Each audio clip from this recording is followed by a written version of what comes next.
Bonjour à tous et bienvenue sur la Carrière des Princes où évoluent aujourd'hui les jeunes chevaux de 5 ans et une jeune cavalière, Ninon Castex, que nous allons vous faire découvrir.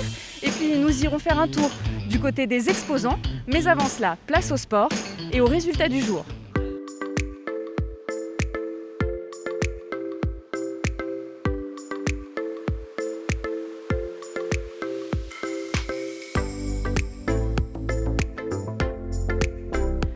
Deuxième journée qualificative pour les 5 ans et chez les Hongres et Entiers, ils sont 46 à se qualifier en finale. Parmi eux, 2 prennent la tête du championnat provisoire. Figo de Cordrac, fils de Diamant de Semilly et Banana de Cordrac par Epsom Gesmeray. Il évolue sous la selle de Samuel Le Pagnol et se retrouve donc ex aequo avec Fave d'Autuy et Faustine Laferrerie. Hongre, produit de Windows van het Kostersveld et Queen d'Autuy par Canaan. Chez les juments de 5 ans, elles sont également 2 à se partager la tête du classement provisoire. Il s'agit de Fée de Carian, une fille de Vigo d'Arsouille et Beauté Divine par Lame de Fétan, qui évolue sous la selle d'Alexandre Bosque. Et Fétiche du Corti, produit de Canaan, et Angèle de Kreisker par Baloubet du Rouet, né chez Didier Boucher, et confié à Damien de Maison. Les 7 ans faisaient leur entrée dans la compétition ce vendredi dans le championnat Cheval Liberté. Double Clic du Lavoir et Louis Bernat ont été les plus rapides sur la piste du Petit Parquet. Mâle, Sel français, fils de Classique Bois-Margot et Upstar du Lavoir par Quickstar, il est né chez Michel Porte et appartient aux écuries Pelham. Il dévance de quelques dixièmes de seconde d'Agada des Grévis, une jument Sel français produit de Cardanto et Olympe de Coquery par Heartbreaker, né chez Régis Marco et confié à Baptiste Borène. Troisième de cette première épreuve, Nightlight Van Ruitershoff et Philippe Rosier. C'est un mâle BWP, fils de Gemini et Inatina Van Ruitershoff par Fort Pleasure. Ce trio de tête se tient en moins d'une seconde. Suite dès samedi avec la deuxième manche qualificative pour la finale de dimanche. Elle a une journée bien chargée et pourtant elle nous accorde un petit peu de temps pour cette interview. Bonjour Ninon Castex. Bonjour. Merci beaucoup d'être avec nous. Vous avez beaucoup de chevaux ici sur cette grande semaine de l'élevage. On va en parler. On va vous revenir sur votre parcours puisqu'on vous a surtout connu auprès des poneys où vous avez été double championne d'Europe. Comment avez-vous évolué pour aujourd'hui vous présenter auprès des jeunes chevaux ? Alors oui, en effet, donc mes médailles, ça date de 2014 maintenant, ça commence à remonter. Donc voilà, depuis, je suis passée à cheval. D'abord, j'ai commencé à travailler avec mon père en Normandie. Ensuite, j'ai été travailler quelques mois sur Paris chez Guillaume Batilla. Et maintenant, depuis 1 an exactement cette semaine, je travaille à l'élevage de Riverland, donc en Charente. Joyeux anniversaire. Un élevage qui se porte très bien, on en entend beaucoup parler. Vous avez un grand piquet de chevaux. Quels sont vos rythmes de journée là-bas ? Ça doit être assez intense. Alors oui, j'ai mon piquet de chevaux donc de concours. Et Leslie Pellat, donc, qui monte aussi en concours, a également son piquet de chevaux. Donc on a chacune vraiment nos chevaux de concours attribués. Donc après voilà, c'est un travail quotidien qui s'organise aussi avec l'équipe de Riverland. Voilà, après pour ce qui est du travail, j'en monte une dizaine par jour. Et voilà, ils travaillent tous les jours et on essaye vraiment de les mettre en forme pour ensuite aller au concours. Les concours, il y en a eu un petit peu moins cette année, oui, bien évidemment, mais vous êtes présente ici sur cette grande semaine de l'élevage avec en vue des finales, bien évidemment, chez les jeunes chevaux de 5 et 6 ans. Alors comment ça se passe déjà jusqu'à présent et combien de chevaux avez-vous amené ici ? Alors là, on en a amené 9. 9 chevaux donc, sur cette finale. Pour l'instant, les 4 ans sont passés, les 6 ans aussi. Donc là, il nous reste les 5 ans qui font leur deuxième parcours aujourd'hui. Et on espère qu'ils seront tous qualifiés pour la finale de dimanche. Donc ça va être très intense. Aujourd'hui, on vous suit tout au long de la quotidienne, évidemment, pour voir un petit peu comment ça se passe. Vous êtes aussi dans une démarche, bien évidemment, de commerce pour l'élevage de Riverland. Alors, est-ce que c'est important aussi, du coup, de bien performer pour avoir des retours, peut-être dès la sortie de piste, d'éventuels marchands qui seraient intéressés ? Alors oui, nous, on est essentiellement ici pour faire du commerce. Après, voilà, on étudie les propositions qu'on peut avoir en sortie de piste ou quoi, mais voilà, après, c'est pas une obligation en soi. S'il n'y a pas de vente, c'est pas très grave. Alors, côté sportif, vous concernant, qu'est-ce qui est intéressant ? Donc, on vous a vu performer auprès des poneys. Qu'est-ce qu'il y a d'intéressant à travailler chez les jeunes chevaux ?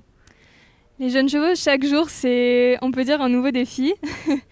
Ce qui est vraiment intéressant, c'est que chaque jour, il y a une évolution. Elle peut être positive, parfois négative, si voilà, ils ne sont pas dans une bonne journée. Et ce qui est intéressant aussi, c'est de voir leur évolution d'une année à l'autre. Parce qu'on voit vraiment beaucoup de changements, physiquement, mentalement, sur des chevaux qui passent de 4 à 5, de 5 à 6. Donc ça, c'est vraiment quelque chose que j'aime beaucoup. Ça vous permet de prendre en expérience en tant que cavalière également ? Ah oui, c'est énorme l'expérience. En plus, j'ai la chance de pouvoir avoir beaucoup de chevaux. Et en plus, beaucoup de chevaux de qualité. Donc vraiment, c'est une grande chance pour moi de travailler là-bas. Alors, vous le disiez tout à l'heure, ça ne fait qu'un an que vous êtes arrivé à Oui. l'élevage de Riverland. Est-ce que vous avez quand même des objectifs particuliers dans un futur proche et puis peut-être dans un futur un peu plus lointain ? Pour l'instant, pour moi, l'objectif, c'est de faire le maximum de sans faute, d'amener les chevaux à leur meilleur niveau physique et de performer en piste. Et voilà, pour l'instant, c'est ce que j'essaye de faire. C'est un fabuleux tremplin, j'imagine, en tant que cavalière, de passer par là. Vous avez 22 ans, Oui. peut-être des rêves plein la tête. Comment vous verriez votre carrière de cavalière si vous pouviez vous projeter dans les années à venir ? Alors bien sûr, comme tout le monde, j'espère pouvoir faire les 5 étoiles, intégrer l'équipe de France, le groupe 1. Après, voilà, je me laisse du temps, je suis encore jeune, donc prendre le maximum d'expérience avec aujourd'hui les jeunes chevaux. Et dans quelques années, je verrai où ça me mène. On revient un petit peu sur cette grande semaine de l'élevage. On le disait, beaucoup de 5 ans, un peu de 6 ans. Est-ce que vous avez déjà une visibilité un petit peu sur les objectifs que vous pourrez atteindre avec votre piquet présent ici ? Alors pour l'instant, je pense que c'est les 5 ans qui sont le mieux partis. Hier, il y en a 4 qui sont sans faute sur 5. Et là, je viens d'en passer une qui est donc sans faute, double sans faute. Donc je pense que pour le moment, c'est les 5 ans qui ont les meilleures chances pour une mention élite. C'est votre 2e édition ici sur cette grande semaine. Qu'est-ce que ça vous apporte aussi de venir ici et de concourir au milieu des meilleurs jeunes chevaux ? C'est bien aussi de pouvoir se mesurer un peu aux autres. Ici, il y a vraiment tous les cavaliers français, donc ça permet de voir aussi comment les autres montent, d'aller chercher des idées, et puis en même temps aussi de se montrer un peu, de montrer ce qu'on sait faire, donc c'est une bonne opportunité.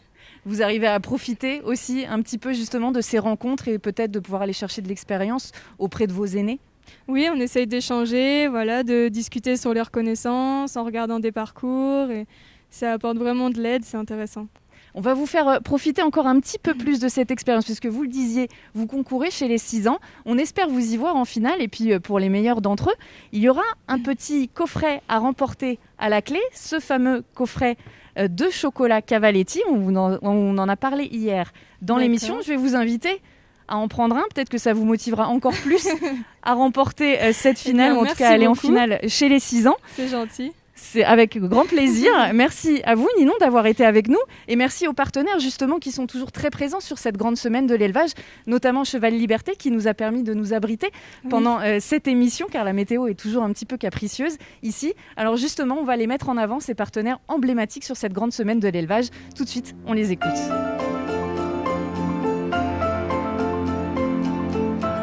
Les salons et les expositions nous manquent, les concours nous manquent. Donc... même si le temps n'est pas forcément de la partie et qu'il n'y a pas énormément de monde, c'est tellement plaisant. Ouais. On a attendu la décision de la possibilité d'organiser et dans tous les cas, on a dit nous, on sera là, ça c'est sûr. Tant en termes d'exposition que de prestations de services puisqu'on loue tous les box ici. Et donc après, on a fait quelques petites adaptations techniques par rapport aux épreuves, par rapport à tout ça.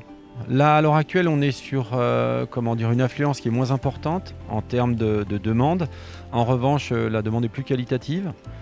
Des gens très très intéressés, donc voilà, quoi qu'il arrive, on est là et on est là pour ceux qui ont besoin. C'est pour nous un peu une joie de retrouver le terrain, les clients, de pouvoir être exposés parce que cette année on n'a pas pu aller là où on voulait, il y a eu peu de concours, on cherche plutôt nous les gros événements où il y a des professionnels, donc voilà, pour nous c'est le premier événement depuis la sortie du confinement sur lequel on retourne. Alors déjà la semaine dernière, il y a 15 jours, on était à Pompadour pour la grande semaine du complet, et puis voilà, on est là cette semaine pour le CSO. Nous sommes sur le stand de l'atelier de la casquette qui s'expose pour la première fois ici. Alors pourquoi et comment en êtes-vous arrivé sur cette grande semaine de l'élevage ? On a voulu mettre en avant un partenariat qui nous tenait à cœur avec la SHF pour les casquettes. Nous, on est passionnés de chevaux, d'équitation, donc on travaille beaucoup dans ce secteur d'activité-là. La SHF est venue nous voir pour la fabrication de leurs casquettes, la casquette pour les bénévoles. Et naturellement, on y allait. On a préparé un stand, monté un stand avec Marie, qui est mon associée. Et on a voulu présenter nos différentes capacités de fabrication de casquettes, de personnalisation de casquettes. Résultat, vous équipez tous les bénévoles ici de casquettes. Alors cette casquette, on peut la découvrir? Elle est là. On a équipé tous les bénévoles de cette casquette qui est personnalisée aux couleurs de SHF. Un peu de partout, une casquette haut de gamme avec plein de détails de fabrication de casquettes. Puisque votre métier, c'est la broderie. En quoi ça consiste particulièrement sur des casquettes ou chapeaux? Alors concrètement, notre métier il est encore plus large que la broderie, il est la casquette. On va se définir comme un spécialiste de la chapellerie. Casquette, chapeau, chapeau de paille, bonnet, tout ce qui se met sur la tête.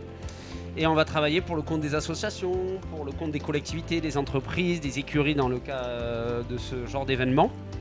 Et notre métier, c'est de faire des casquettes à l'image des sociétés, des entreprises, avec les couleurs, les assemblages, les techniques de marquage. C'est important pour vous d'avoir réussi ce partenariat et d'être ici cette année? Oui, on est satisfait du partenariat, c'est un endroit qui est agréable, c'est un peu nouveau pour nous tout ça. On n'a pas l'habitude de faire des événements à l'extérieur, mais c'est une rencontre publique, c'est une rencontre prospect, c'est une rencontre client qui est intéressante, qui nous fait grandir nous aussi. On n'est pas bien là, à côté du grand parquet, comme ça, vous ne trouvez pas? Moi j'ai de la chance, il me reste encore 2 jours de quotidienne à vous présenter ici pour un week-end de finale. Je suis prête, je suis parée, les lunettes, le petit rafraîchissement qui va bien. J'irai peut-être chercher la crème solaire aussi tout à l'heure, on verra. En tout cas, je vous attends ici pour le week-end et je vous donne bien évidemment rendez-vous à demain.